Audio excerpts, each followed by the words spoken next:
right, man. Former NBA commissioner David Stern, born in New York City, ended up passing away in Manhattan at 77 years old this afternoon. He had a brain hemorrhage. I think he suffered a few weeks ago, so he's been fighting for his life. And now he's passed away, but let's talk a little bit about NBA Commissioner David Stern. Some things you may know, you may not know. I'll link an article in the description proving a lot more in the article link from Yahoo, so shout out to Yahoo. But, blessings to his family, all that good stuff, man. But I wasn't the biggest David Stern fan. Me and Tom, y'all check out his channel, Tom Biz, Sports and Entertainment. We were just talking about David Stern. It was a lot of controversy, during his tenure, as it should be for a commissioner. It's a lot of controversy, especially with social media in the social media era. You can go back and look at it, but from allegedly them rigging the lottery for Patrick Ewing to go to the Knicks. Also was talks about them. They rigged the lottery for Shaquille O'Neal. He asked Shaquille O'Neal where he wanted to play, somewhere warm.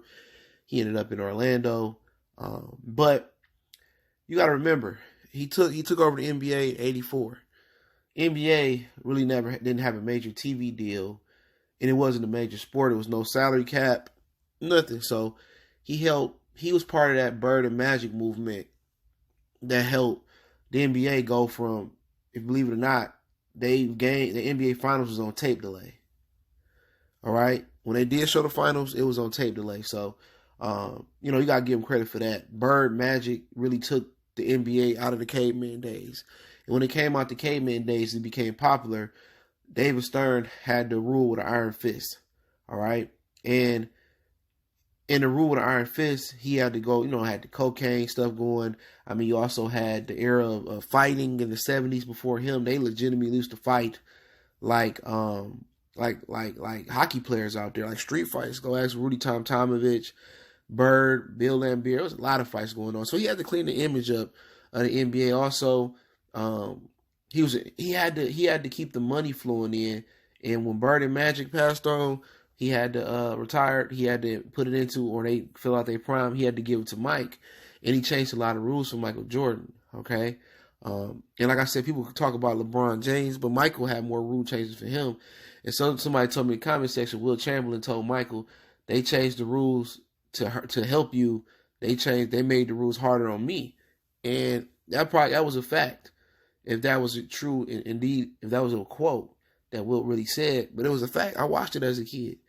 I'm from Detroit, and what major sports try to do, they try to get the biggest markets involved into the NBA Finals, and they try to set it up where they can win, so they can get more money. It's certain teams they don't want there. They really didn't want San Antonio, Detroit there, for real. But basically they put flagrants in the game for Michael because Detroit was too rough on him. They took hand checking away from Michael. Go back and look at the bad boys. They changed a lot of rules, and what they try to do in the NBA, they try to gloss over what the bad boys did, and nobody else did that. Beat Bird, Magic, and Jordan. Nobody else in history did that to win the championship, and they tried to gloss over the fact that they was a iconic team and what they did, and they didn't like it. They changed the rules, and until they changed the rules, Jordan couldn't get over that hump, and when they did, you couldn't touch Jordan no more. You couldn't hand check Jordan no more. It was over with. So don't let nobody tell LeBron James or Jordan hater act like Jordan was like immaculate.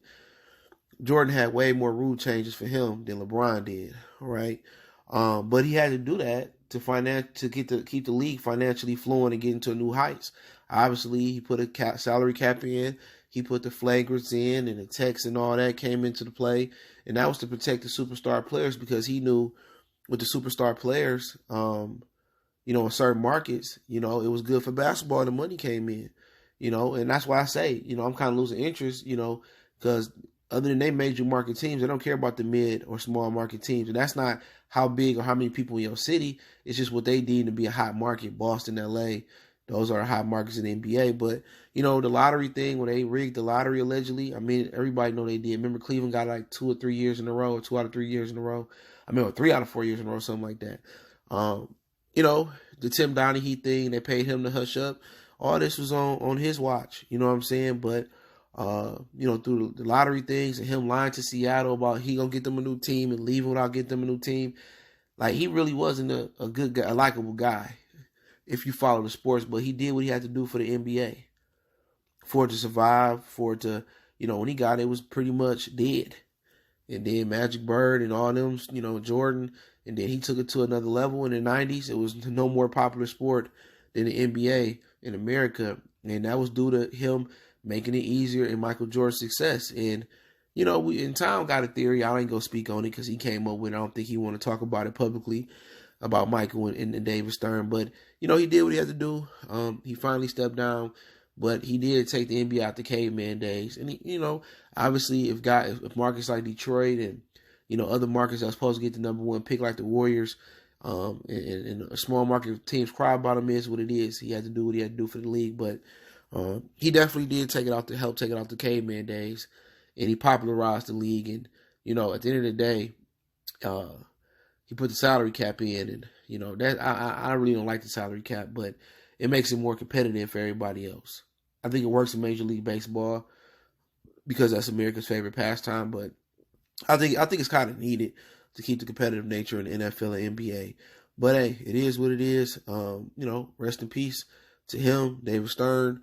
He did a lot of good things, he did a lot of bad things, but he did what he had to do to make the league to another level. So when you understand that from a business level and not from a sports fans level, you get it. But from a sports fan level, of a small mid-market teams, a lot of people despised him. But hey, he did what he had to do when the bad came, right?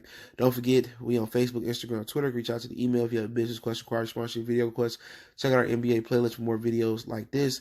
And blessings to his family. Hopefully everything pans out the right way with the funeral arrangements. One time for the one time. It's your boy CJ Goodfella, Goodfella Sports TV. And let me know what y'all think about David Stern through your team.